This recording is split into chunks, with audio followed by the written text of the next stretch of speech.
साथियों, जय हिंद, जय भारत। मैं मदन लाल आजाद, संयोजक संस्थापक all India bike board taxi union, आज दिनांक 28 अगस्त 2020 को आपके समक्ष प्रस्तुत हूं राजधानी दिल्ली से अपने 30 सितंबर 2020 के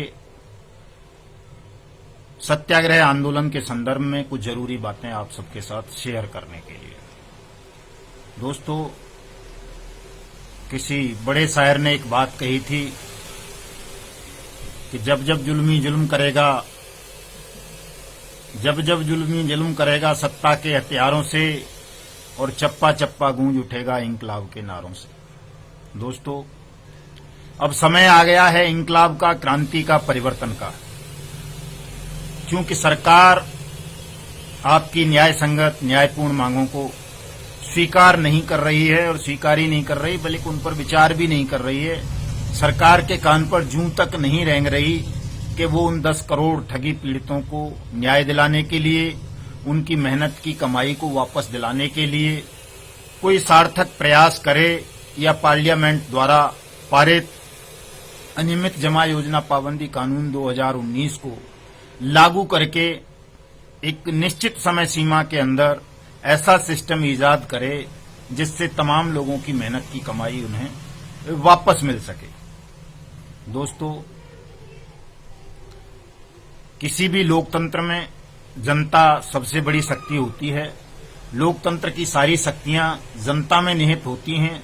जनता से बड़ा न कोई राष्ट्रपति होता है, न कोई प्रधानमंत्री, न कोई चीफ जस्टिस, न कोई सेना, न कोई पुलिस, न कोई और शासन तंत्र। लोकतंत्र में लोक, जनता ही सर्वोच्च शक्तिशाली घटक होता है, और यदि जनता की मांग को सत्ता का कोई भी घटक या समूची सत्ता जनता की न्यायपूर्ण मांग को अनसुनी करती है, अस्वीकृत करती है, उस पर मौन धारण कर लेती है, तो जनता को ये अधिकार होता है कि वो उस सत्ता को, उस बेईमान सिस्टम को उखाड़ फेंके और एक नया सिस्टम, नई सत्ता का निर्माण करे।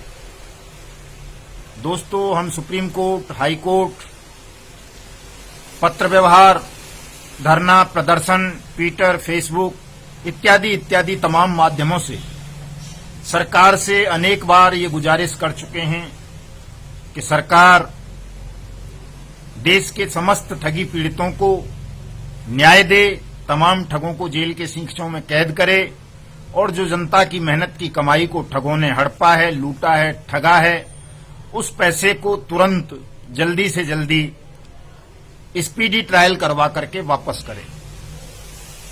बड़े दुख का विषय है कि सरकार आपकी इस न्यायपूर्ण मांग को सुन नहीं रही। स्वीकार करना तो बड़ी बात है।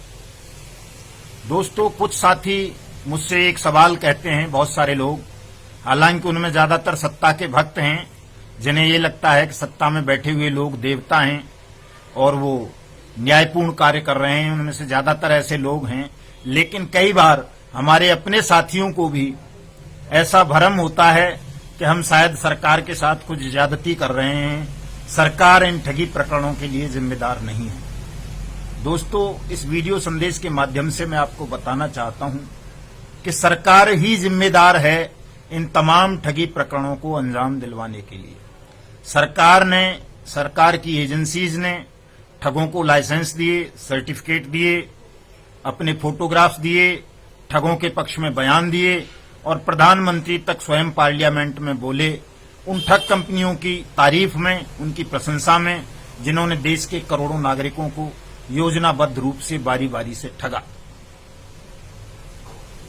बाइक बोर्ड टैक्सी स्कैम को अंजाम देने वाली कंपनी गर्वित इनोवेटिव प्रमोटर्स लिमिटेड के पंपलेट्स पर देश के कैबिनेट मंत्री नितिन गडकरी का फोटो छपा। उनके बयानों को लेकर के उसने जगह जगह भ्रम पैदा किया, लोगों को इस तरह से मोटिवेट किया कि लोगों को ये लगे कि ये सरकारी कंपनी है और इसमें निवेश करने वालों का पैसा डूबेगा नहीं, बल्कि उन्हें 1 साल में 2 गुना होकर के वो वापस मिल जाएगा घर बैठे। इसलिए हमारे 2 लाख से ज्यादा सैनिक भाई, लाखों पुलिसकर्मी, किसान, मजदूर उस गर्वित इनोवेटिव प्रमोटर्स लिमिटेड की बाइक बोट टैक्सी ठग स्कीम के झांसे में आ गए और अपनी मेहनत की कमाई को गंवा बैठे। राधा माधव कॉरपोरेशन लिमिटेड के विषय में प्रधानमंत्री ने स्वयं पार्लियामेंट में बोला कि राधा माधव कॉरपोरेशन जैसे स्टार्टअप लोगों को आरंभ करने चाहिए और वहां से पैसा कमाना चाहिए।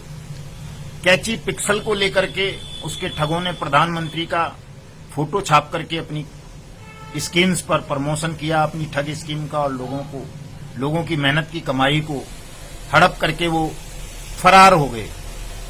इसी तरह से फ्यूचर मेकर, इसी तरह से साइंस सिटी, इसी तरह से हमारा वाहन, गोवे इंडिया, एनएमएम, एवरग्रीन और दुनिया भर की सैकड़ों ठग कंपनियों ने प्रधानमंत्री के नाम का इस्तेमाल किया, प्रधानमंत्री की योजनाओं के नाम का इस्तेमाल किया और देश के लगभग 10 करोड़ लोगों से उनकी मेहनत की कमाई को लूटकर ये ठग कंपनियां चंपत हो गईं और आज सरकार आपकी मांग को नहीं सुन रही है। जबकि आईपीसी की धारा 1860 की धारा 406 में ये साफ साफ प्रोविजन किया गया है कि अमानत में खयानत अगर कोई करता है, किसी की मेहनत की कमाई को या किसी के अधिकार को या किसी के धन को कोई हड़प लेता है, तो उस धन को वापस कराने की ड्यूटी सरकार की होगी, राज्य की होगी। ये 1860 का कानून है, आज भी चलता है। आपने देखा होगा दहेज मामलों में जो है स्त्री धन की वापसी के लिए धारा 406 लगाई जाती है आमतौर पर, और ठगी के मामलों में भी लगाई जाती है। हमारे जो तमाम ये मुकदमे हमने दर्ज कराए हैं, चाहे वो हेलो टैक्सी प्रकरण में हो, चाहे वो बाइक बोट में हो, चाहे राधा माधव में हो, चाहे किसी अन्य स्कैम में हो, उन सब में भी 406 लगी है आईपीसी की धारा।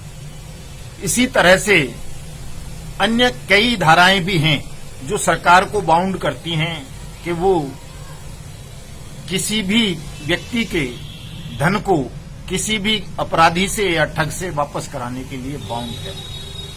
क्रिमिनल प्रोसीजर में ये साफ साफ बताया गया है कि सरकार ठगों से रिकवरी करके लोगों का पैसा वापस कराएगी, और जो ठगी स्कैम इतने बड़े स्तर के हुए हैं जिनमें लाखों करोड़ों लोगों को चीट किया गया है योजनाबद्ध ढंग से, सरकारी दस्तावेज दिखा करके, सरकार के मिनिस्टर्स और प्रधानमंत्री का फोटो दिखा करके, उनमें तो सरकार का ये नैतिक कर्तव्य बन जाता है कि ये सरकार अनियमित जमा योजना पाबंदी कानून 2019 के रूल्स को नोटिफाइड करे, स्पेशल कोर्ट्स का गठन करे, स्पीडी ट्रायल करके जल्दी से जल्दी उन तमाम लोगों का पैसा वापस करे जिन लोगों की मेहनत की कमाई को ठगों ने सरकारी संरक्षण पा करके लूट लिया है, ठग लिया है, हड़प लिया है।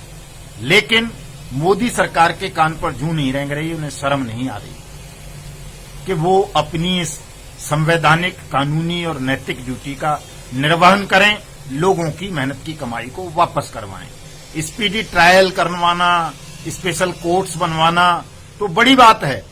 सरकार ने अभी तक किसी भी स्कैम की सीबीआई जांच के आदेश तक नहीं दिए हैं। एक भी स्कैम में हजारों मुकदमे दर्ज हैं, लेकिन उस किसी भी मुकदमे में अनियमित जमा योजना पाबंदी कानून 2019 को क्रियान्वित नहीं किया गया है। ये सरकार की लापरवाही है, ठगों के साथ मिलीभगत है। इसलिए आप अपने माइंड को वॉश कर लें, ब्रेन वॉश कर लें, अपने दिमाग से ये चीज निकाल लें कि सरकार की ड्यूटी नहीं है। सरकार से पूछ करके हमने पैसा किसी ठग कंपनी में जमा नहीं किया था। अगर ऐसा लोग सोचते हैं तो वो बिल्कुल गलत हैं। आपने ठगों को पैसा दिया ही इसलिए चूंकि आपके मन में ये विश्वास था कि सरकार ने इन ठग कंपनीज को लाइसेंस दिए हैं, सर्टिफिकेट्स इशू किए हैं, इनका पंजीकरण किया है। अगर ठगों के पास लाइसेंस नहीं होते, ठगों के पास पंजीकरण प्रमाण पत्र नहीं होते, तो इस किसी भी जेब कतरे को आप 2 रुपए भी नहीं देते। आपने अपनी मेहनत की कमाई को इन ठग कंपनीज में इसलिए निवेश कर दिया चूंकि इन सब के पास सरकार के दिए हुए सर्टिफिकेट थे, सरकार के पास दिए हुए लाइसेंस थे, सरकार का दिया हुआ पैन कार्ड, टिन कार्ड, लटरम पटरम दुनिया भर की चीजें थीं जो एक सामान्य ईमानदार कंपनी के पास भी नहीं होती। उससे ज्यादा सर्टिफिकेट सरकार के दिए हुए इन ठगों की कंपनियों के पास थे। इसलिए आप झांसे में आ गए और आपने अपनी मेहनत की कमाई को इन ठग कंपनियों को सौंप दिया बड़ी आसानी से, और अब ये ठग कंपनियां आपका पैसा लेकर के भाग गईं और आप आत्महत्या के कगार पर बैठे हैं। बहुत सारे लोग तो आत्महत्या कर चुके हैं, बहुत सारे करने के कगार पर हैं। कल एक फोन आ रहा था मेरे पास एक लड़की का, उसकी गोद में 2 माह का बच्चा था, वो सुसाइड करने जा रही थी, बिहार से थी लड़की। हिसाब में सुसाइड करने नहीं जा रही थी, सुसाइड का प्रयास कर लिया था उसने, वो सौभाग्य से बच गई। घरेलू महिला, किसान की लड़की, किसान की पुत्रवधू, उसने पढ़ी लिखी होने के नाते घर के लोगों ने कह दिया ये कर लेगी, और उसने जो है निवेश कर दिया, खुद का भी और दूसरों का भी करा दिया। और उसकी स्थिति आज ये हो गई कि ससुराल पक्ष भी उसको पीड़ा दे रहा है, मायका पक्ष भी दे रहा है, और मांगने वाले जिनका पैसा निवेश कराया वो भी दे रहा है। तो फांसी के फंदे पर लटक गई। सौभाग्य से बच गई, वो एक अलग बात है, लेकिन अपनी तरफ से तो हो ही गया था काम। तो दोस्तों, इस तरह की जो ये दर्दनाक घटनाएं आ रही हैं, शर्मनाक घटनाएं, जिन पर सरकार को सचेत होना चाहिए, स्वविवेक से उन पर निर्णय लेना चाहिए, स्पीडी ट्रायल इन चीजों का कराना चाहिए, सीबीआई के हवाले ये मुकदमे होने चाहिए, लेकिन सरकार ऐसा नहीं कर रही, जो उसकी घोर लापरवाही का प्रमाण है। और इस सरकार को मैं रोजाना आजकल बताऊंगा कि या तो वो 30 सितंबर से पहले अनियमित जमा योजना पाबंदी कानून 2019 के रूल्स को नोटिफाइड करके स्पेशल कोर्ट्स का गठन करे, इन तमाम प्रकरणों में स्पीडी ट्रायल कराए, 6 महीने के अंदर अंदर हर प्रत्येक ठगी पीड़ित का, चाहे वो किसी भी ठगी स्कीम का शिकार हुआ है, किसी भी ठग कंपनी का पीड़ित है, उनकी मेहनत की कमाई को तुरंत मैं जुर्माने के मैं ब्याज के वापस करे। अन्यथा ये 10 करोड़ ठगी पीड़ित इस सरकार के खिलाफ 30 सितंबर को पार्लियामेंट का घेराव करेंगे, और ऐतिहासिक घेराव होगा। जब तक हमारी मांग स्वीकार नहीं कर ली जाती, तब तक ये भीड़ ठगी पीड़ितों की पार्लियामेंट का घेराव खत्म नहीं करेगी। या तो हम सत्ता से इन बेईमानों को उखाड़ फेंकेंगे जो हमारी न्यायपूर्ण मांग को नहीं सुन रहे, या फिर हमारी न्यायपूर्ण मांग की सत्ता पूर्ति करेगी, अनियमित जमा योजना पाबंदी कानून 2019 के रूल्स को नोटिफाइड करेगी, स्पेशल कोर्ट्स का गठन करेगी, सबका पैसा वापस कराएगी। अन्यथा सरकार अपनी जाने की तैयारी कर ले।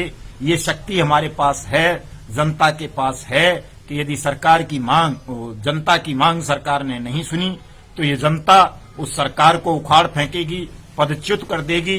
दोस्तों, जय हिंद, जय भारत। कल फिर मिलूंगा इसी समय नए संदेश के साथ।